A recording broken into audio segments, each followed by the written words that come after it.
ஊடக நண்பர்களுக்கு வணக்கம். ஆகஸ்ட் 7ஆம் தேதி மத்திய அரசு, பிரதமர் மோடி அவர்கள் தலைமையிலான அரசு ஒவ்வொரு வருடமும் தேசிய கைத்தறி தினத்தை கொண்டாடுவதற்காக அறிவிப்பு செய்து ஒவ்வொரு வருடமும் மிக சிறப்பாக நாடு முழுவதும் தேசிய கைத்தறி தினம் கொண்டாடப்படுகிறது. அந்த வகையிலே கடந்த 8 வருடங்களாக கோவை மக்கள் சேவை மையமும் ஐடியா மேக்ஸ் நிறுவனமும் கோவை மாவட்டம் மற்றும் திருப்பூர், ஈரோடு மாவட்டங்களில் எல்லாம் கல்லூரி மாணவ மாணவிகளுக்காக ஹேண்ட்லூம் ஃபேஷன் ஷோ எனப்படுகின்ற நிகழ்ச்சியை நடத்திட்டு இருக்கோம். ஒவ்வொரு வருஷமும் கிட்டத்தட்ட 2000த்திற்கு மேற்பட்ட மாணவ மாணவிகள் இதில் போட்டியாளர்களாக பங்கேற்கிறார்கள். கிட்டத்தட்ட 20,000 ஸ்டூடெண்ட்ஸுக்கு மேல இதை விட்னஸ் பண்றாங்க. ஒவ்வொரு வருடமும் இதுல பார்ட்டிசிபேட் பண்ணக்கூடிய ஸ்டூடெண்ட்ஸோட நம்பர் இன்க்ரீஸ் ஆகிறது மட்டும் இல்ல, the quality of the presentation. அவங்க நாடு முழுக்க இருக்கக்கூடிய வீவ்ஸ் பத்தி அதை யூஸ் பண்றது, அதை அழகா பிரசன்ட் பண்றது. அதே போல இந்த நிகழ்ச்சி வெறுமனே ஒரு ஆடை அலங்கார அணிவகுப்பா மட்டும் இல்லாம அவர்களிடம் கைத்தறி தொடர்பான கேள்விகளும் கேட்கப்பட்டு அந்த அறிவும் பரிசோதிக்கப்படுகிறது. இந்த வருஷம் 9வது வருஷம் வெற்றிகரமாக நாங்க இந்த நிகழ்ச்சியை நடத்திட்டு இருக்கோம். இதன் வாயிலாக கைத்தறியை பற்றிய விழிப்புணர்வு மட்டுமல்ல, இந்தியா முழுமைக்கும் இருக்கின்ற நம்முடைய பல்வேறு நெசவு மற்றும் நெசவாளர்கள் மீதான பெருமை மற்றும் அவர்கள் மீதான மதிப்பு அதிகரித்துக் கொண்டிருக்கிறது.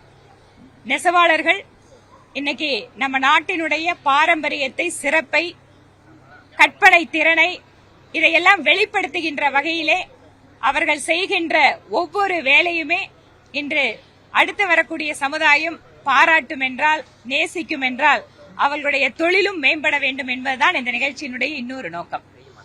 இந்த கல்லூரி மாணவ மாணவிகள் இதில் ஆயிரக்கணக்கான பேர் பங்கேற்று இதில் கலந்து கொள்கின்ற பொழுது நம்முடைய பகுதியினுடைய நெசவு மட்டும் இல்ல, நாடு முழுவதும் இருக்கின்ற நெசவுகளை பற்றி அந்த அறிவு அவர்களுக்கு கிடைக்கிறது.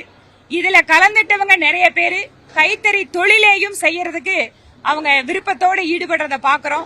இந்த தொழிலையும் ஈடுபட்டு வெற்றிகரமாக இருக்கக்கூடிய அந்த பரிசு பெற்றவர்களும் சரி, பங்கேற்பாளர்களும் எங்களிடம் சொல்லும் போது இந்த நிகழ்ச்சியினுடைய வெற்றி அப்படிங்கிறது அது எங்களுக்கு நிரூபணமாகிறது.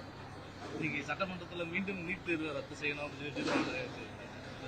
ஒவ்வொரு முறையும் ஒவ்வொரு ஆட்சிக்கு புதுசா ஆட்சி அமைந்தாலும் அது நீட் தேர்வுக்கு எதிரான தீர்மானங்கள் நிறைவேற்றப்பட்டுட்டே இருக்கு. ஆனா அதை மத்திய அரசு இதுவரைக்கும் நானும் நிறைய வருஷம் அதை பத்தி சொல்லியாச்சு. நீட் தேர்வு அப்படிங்கிறது பிஜேபி கவர்மெண்ட் கொண்டு வரல, உச்சநீதிமன்றத்தினுடைய தீர்ப்பினால் வந்தது. தமிழக அரசு உண்மையாகவே நீட் தேர்வை ரத்து செய்ய வேண்டும் என்றால், அதிலும் புதிதாக வந்திருக்கக்கூடிய அரசு அவர்கள் மீண்டும் உச்சநீதிமன்றத்தை நாடலாமே தவிர, நீட் தேர்வு ரத்து என்பது அது நீதிமன்றத்தோட தீர்ப்பு மீறின மாதிரி தான் இருக்கும். அதனாலதான் நீட் தேர்வுல எங்கெங்கெல்லாம் மாணவர்களுக்கு சிரமங்கள் இருக்கோ, இல்ல மொழி பிரச்சனை இருக்கோ, அது ஒவ்வொன்றா தீர்த்துட்டு இருக்க மத்திய அரசு. இந்த முறை கூட நீட் தேர்வுக்காக கடந்த ஒரு முதல் எக்ஸாம்ல அவங்களுக்கு அவ்வளவு தூரம் கஷ்டம் வந்தது. அதை புரிஞ்சிட்டு உடனடியாக 2வது முறை மிக சிறப்பாகவே அந்த தேர்வை நடத்தி இருக்கோம்.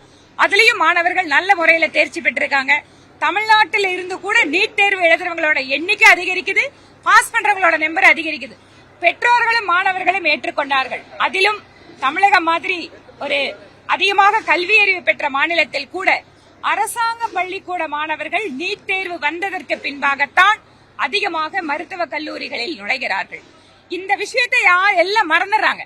ஏழை குழந்தைங்க மெரிட் பேஸ்ல இன்னைக்கு நீட் தேர்வு வந்ததுக்கு அப்புறம் தான் அதிகமா காலேஜுக்குள்ள போறாங்க. இதுக்கு முன்னாடி பணம் படுத்தவங்க மட்டும்தான் போற மாதிரி இருந்தது. அதனால நீட் தேர்வுக்கு பின்னால நிறைய மாற்றங்கள் சமுதாயம் ஒத்துக்கொண்டு விட்டது. அரசியலுக்காக என்ன வேணாலும் அது தீர்மானத்தை நிறைவேற்றிக்கலாம். குறைவான மதிப்பெண் எடுத்திருந்தாலும் நீட்ல பணம் கொடுத்து மருத்துவ கல்லூரிக்குள்ள போகக்கூடிய நிலைமை தான் இருக்குது அப்படின்னு சொல்லி சௌமியா பேசியிருக்காங்க. அது எப்படி அவங்க அதை சொல்றாங்க அப்படிங்கறத அதை ப்ரூவ் பண்ணணும். ஏன்னா குறைச்சலான மார்க் எடுத்தவங்க நீட் தேர்வை குவாலிஃபையே பண்ணாம போறதுக்கு வாய்ப்பு இல்லை. குவாலிபிகேஷனோட மார்க்ல முன்னாடி இருக்கிறவங்க சூஸ் பண்ணாம விட்ட சீட்டு, இல்ல அந்த குழந்தைங்க வேற ஏதாவது படிப்புக்கு போயிருந்தா அந்த சீட்டு நிரப்புறதுக்காக குறைச்ச மதிப்பெண் வந்திருக்கலாம். அதனால அப்படி ஏதேனும் முறைகேடுகள் இருந்தால் அவர்கள் உடனடியாக அதை சம்பந்தப்பட்ட அமைச்சரோடு அல்லது ஆதாரத்தோடு தெரிவிச்சு அதையும் சரி பண்றதுக்கு வாய்ப்பு இருக்கு. சரியாக 3 மாதங்கள் அது பாட்டுக்கு போயிட்டு இருக்கு. அவ்வளவுதான். ஏண்டா ஸ்பெசிபிகேஷன் என்ன இருக்கு? என்னென்னவெல்லாம் வாக்குறுதிகள் கொடுத்தாங்க எலெக்ஷனுக்கு முன்னாடி, என்னென்னவெல்லாம் பெண்களுக்கு கொடுத்தாங்க, விவசாயிகளுக்கு கொடுத்தாங்க, எதுவுமே நடக்கலையே. பட்ஜெட்லயாவது வருமானம் எல்லாரும் எதிர்பார்த்தாங்க. கடைசியில பட்ஜெட்டும் எங்க கிட்ட ஒண்ணு இல்ல, காலின்னு சொல்லிட்டாங்க. நடக்கிறதுக்கு என்ன இருக்கு? அது பாட்டுக்கு நடக்குது, அவ்வளவுதான் சொல்ல முடியும். டெக்னாலஜி டெவலப்மெண்ட் ட்ரெண்ட் அந்த மாதிரி விஷயங்கள்ல யங்ஸ்டர்ஸ் நிறைய பேர் இருந்தாலும் அந்த இன்ஸ்டாகிராம் ட்ராப்ல மாட்டிக்கிறாங்க. இன்னைக்கு கூட திருப்பூர்ல தாய் மகள் 2 பேர்த்தையும் வெட்டி கொடுத்தாங்க. நாடு எப்படி இருக்கு? நான் அதை பாக்குறோம். கடந்த 3 மாச காலமா ஆட்சிங்கிறீங்க. பெண்களுக்கு எதிரான கொடுமைகள் எங்கேயும் குறையல. சட்டம் ஒழுங்கு அப்படிங்கறது இம்ப்ரூவ் ஆகல.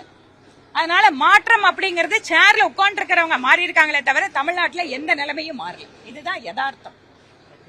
கருக்கலைப்புக்கு எதிரான ஒரு பேரணி சீனியர் திருப்பி கேக்குறாரு, விட்டுருங்கப்பா.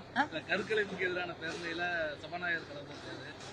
கருக்கலைப்பு என்பது பெண்களுடைய அடிப்படை உரிமை அப்படின்னு சொல்லி சட்டம் சொல்லக்கூடிய நிலையில வந்து கிறிஸ்தவத்துல வந்து கருக்கலைப்பு கூடாது அப்படின்றதுனால அதுக்கு ஆதரவான ஒரு நிகழ்வுல பங்கேற்று அதுக்கு ஆதரவா பேசியிருக்காரு. சபாநாயகர் பேசியிருக்காரு.